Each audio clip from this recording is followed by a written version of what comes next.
Hi guys. So let us discuss about system monitoring today, SAP system monitoring. So the system which we have taken is uh, the status. You have to go to the system and status, where you will come to know about what system it is. So it is a SAP ECC 6.0 and EHP 4 version. Okay. So here you will be able to say it. So these are the most common T codes which we use it for monitoring for a BAP stack system.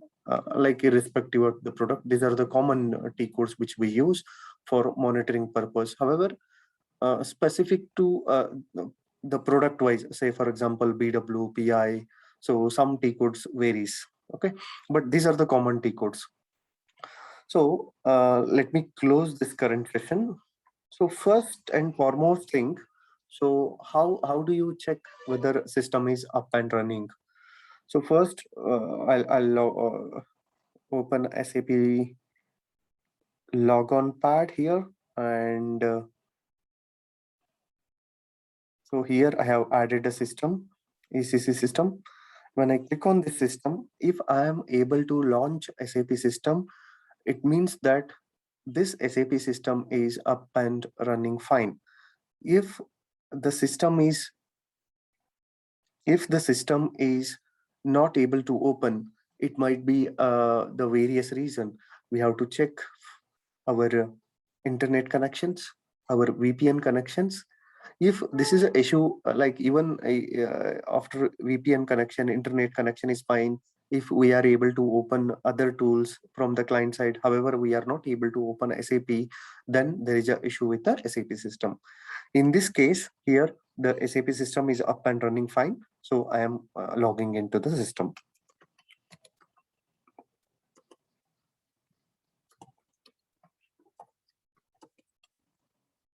Okay. So I am able to see the system. Let me explain you. So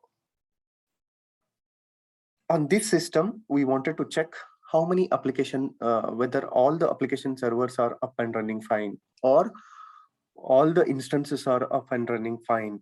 So here, see here, application and instance, the word which we use almost similar meaning. Okay. Now, in order to check, so all the application servers are up and running fine. So we have to issue a T code SM51. So SM51, SM means system monitoring 51. It will show you what all the application servers are up and running. Here, so here we will be able to see the one of the application servers is up and running fine. So how you will come to know when you are logged in to the first time, how many application servers are there? We don't know, right? If you are regularly using the same system, you will come to know about that. So yeah, only one application server is there on this system. However, if multiple application servers are there, if multiple instances are there, when you are logged in first time, you can cross check. Here, one system is there. So when I double click on that, it will show you the respective the work processes and services of that instances. So I wanted to cross check, are there any other applications? So you can use a T code RJET12 here. Okay, here I see here EHP 58, which is in the green status. Okay, this is this is an invalid instance entry. Let me delete this. Okay, so here here you will be able to see if application servers are there, that application instance name will be there, and the status, it will be if the application is not up and running, it will not show in SM51, and also it will not show here the status. The entry will be there, instance, but in the status the green entry will not be there. Okay, and another way you can cross check, you can go to SMLC if they have maintained logon load balancing. So here also you'll be able to see here some invalid entries are just I'm deleting. Here also you'll be able to see instance will be there. The status, the green button will be there, right? That traffic button, it will not be highlighted. So in that case, in that way, you'll be able to see that how many application servers are there which are up and running fine. So here in this system, in SM51, only one application server is there, so that is up and running. So you can note down SM51 is a T code which we will be able to see how many application servers are there, and what all the application servers up and running in that system. Now I'll go to another T code, SM50. Here SM50, you will be able to view the processes of this system, in this SAP system. Here I could see the dialog work processes or waiting status, only one process which is running. Usually in the process overview, like in SM50, we'll be able to see the processes of particular instance. Here only one instance is there, one system. By default, it will show the processes of that instance.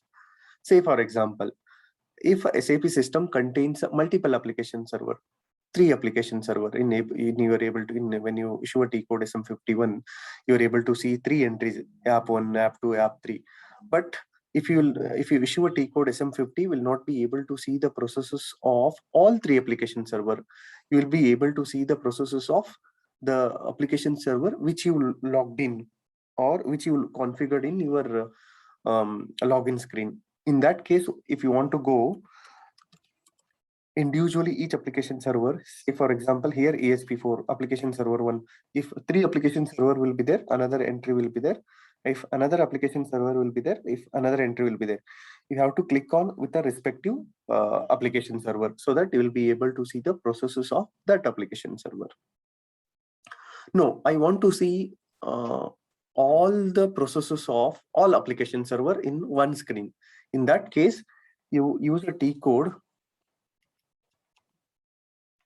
When I use a /n is a T code which closes the current session, and also it opens the new session, SM66. What is SM66? SM66 is a global work process overview. What is that? Global work process overview. Here you are able to see all the processes of all the applications, all the processes of all the application. Now let me select the processes. They have not selected wait, then I'll select. See here, since only one application server is there, we'll be able to, if system contains a 3 application server, we'll be able to see another application server processes. If we'll be able to see another application server. So what is the reason behind to monitor these work processes? We have to check, or are there any all the work processes are occupied. What if all the dialog work processes are occupied, then none of the users will be able to log into the system. That is one reason. If all the work process goes to the private mode, then none of the users will be able to log in. What if all the work processes are running status? What if all the work processes in hold status? So we have to check what is the reason behind it, in the hold status. What is the reason behind the work process went in private mode? What is why all the work processes in running status? So all those things we need to check in the SM51. Okay. Now let us go to other T code /n SM12. In this here we monitor the lock entries.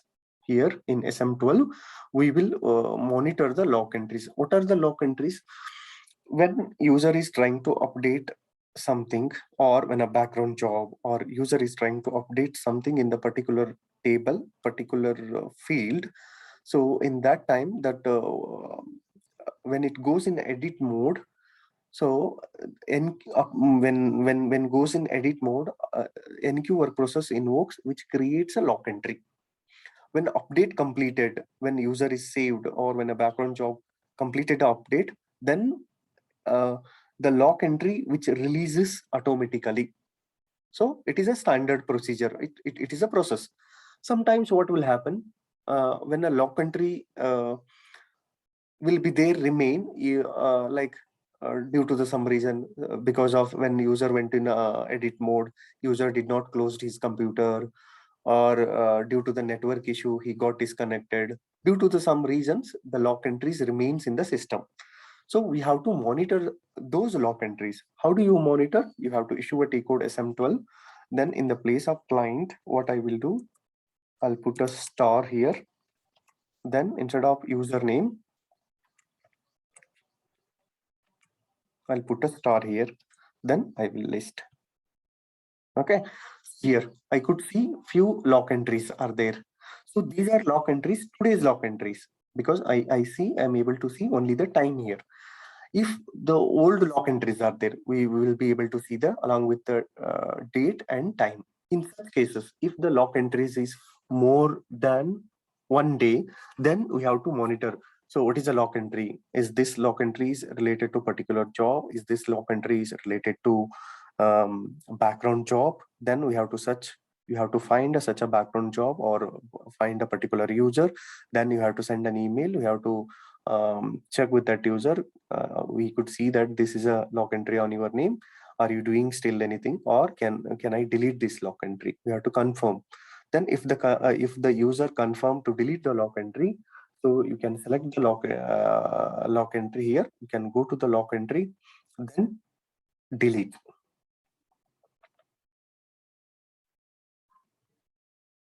Delete the lock entry. It will give you the confirmation. Yes, then delete. I'm telling you here, please delete the lock entry, older lock entries upon confirmation of the user. You should not delete the lock entry without a confirmation. Okay. Next, I issue a T-code SM13. In SM13, we monitor two things, whether our update mechanism is active or not. Here, update is active. Update mechanism is active. Or we will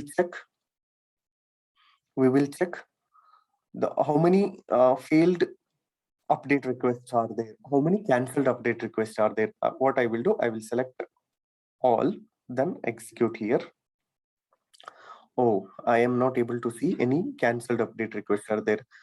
If you are able to see any cancelled update requests are there, which comes in red color, you have to click on that and you have to check on which users that update request got cancelled. So if one or two are there, you can ignore actually. If many update requests are cancelled, then you have to check which is related to which user. Then you can send an email or you can notify to the user. So you can clear that log, the failed update request based on the user confirmation, or leave it. If many cancelled requests are there, we have to check. Since here update mechanism is active, so no need to take any action, and here no cancelled update requests are there. I am not taking any action. Next, another T code SM14. We don't use this T code for daily monitoring, just for your understanding. Here we'll be able to see update is active. So here there is an option called deactivate. You should never ever deactivate. If update mechanism is deactivated, then none of the users will be able to update. Then the background jobs will fail. So you should not deactivate. So here the status of the update is always active. Okay, this is SM14, update program administration. Next, we'll go to the T code SM21. In SM21, we will be able to see the system logs. What are the system logs? System logs means whatever the activities, whatever the things which are happening to the SAP system, those are written in terms of the logs. It might be a warning, it might be a just message, it might be an error. So we have to select all. Then I will click on the reread system log. See here. So we have to go through these system logs. So this, which comes in a green color, it is a just information. Which comes in yellow, which is kind of warning. Which comes in red, which is a kind of error. Here, see, even the errors is also for everything which generates here. Transaction cancelled. You no need to take an action. These system locks will be helpful when you are troubleshooting a particular issue, and also on daily monitoring. See here, I deleted a lock entry. So you could see the entry here, lock entry deleted manually. Okay. Uh, So since it is intentionally I have done, I can ignore. If someone has done that, if it is not intentional, why that is it is got deleted, you can cross check or you can verify it. So by seeing this, I do not see any important errors. Now let us go to the next T code, SM37. Here in this, we monitor cancelled background jobs or failed background jobs. What we can do, I'll instead of username, I put it as a star, so that I will select a today's date.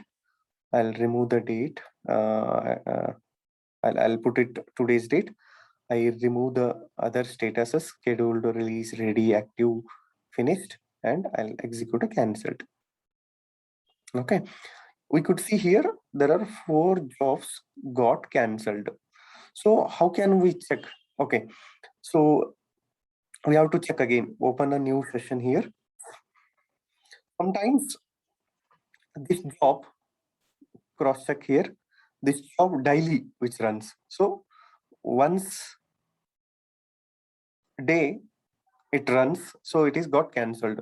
Now what I am doing, now I'll go to the job log. Here, log job started, log on of user ISU2 in a client 800 failed. So this is a typical, because we have to check, they have scheduled the job with the ISU2 user. Hence, this user might expired, or this user ID got, locked out. Hence, this job got cancelled. Let me open another session. I'll go to SU01. Here, I will check ISU2 is the entry. Then I'll check whether it is a locked or unlocked. Oh, it is not locked. Then I will check display.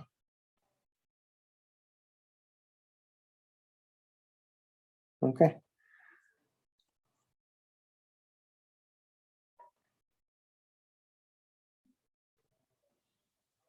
It is not locked. Is it expired? I'll go to the logon data. See here, valid through 10/5 means this user ID got expired because it is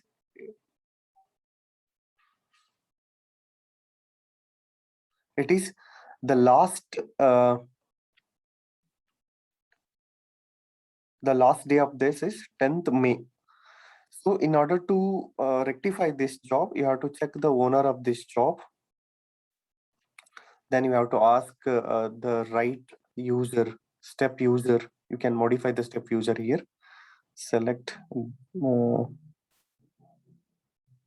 So you have to check the owner of this job. You have to ask to change the step user, or if that step user is required, then you have to extend that step user, or you can use any other user. This is one. And let us go for another job. Why this job got cancelled? Oh, same reason.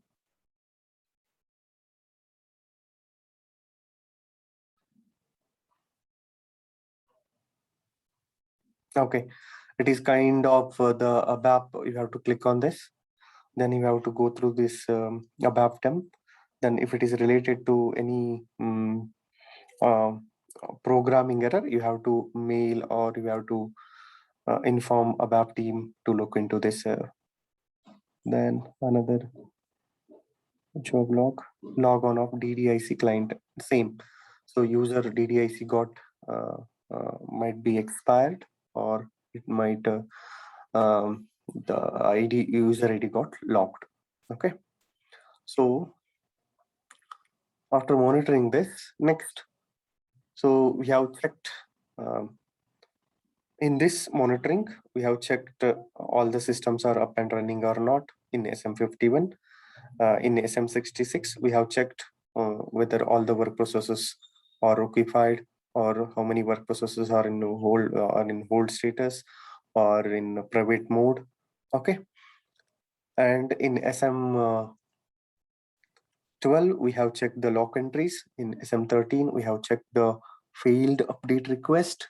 In SM21, we have checked are there any unusual locks. In SM37, we have checked the cancelled jobs. Okay. So next, we will use the T code ST22. ST22 is a very important T code where we monitor on daily basis, where we get ABAP dumps, or we can say ABAP runtime errors. So here we have to monitor if many ABAP dumps are there. We have to check. Today we have only one ABAP dump error. Then here we'll be able to see based on this ABAP dump. So if you are working as a L1, then you have to inform your L2 or the senior support. So many ABAP dumps are there, so that they will take an action. Okay, so these are the ABAP dumps. Okay, next, so please log into the system. Please execute these T codes and practice. So for more monitoring T codes, we'll discuss in the next session or in the next video. Please like our video. Please subscribe our channel. Please comment what topic you needed, so that we will come for the next topic. Thank you.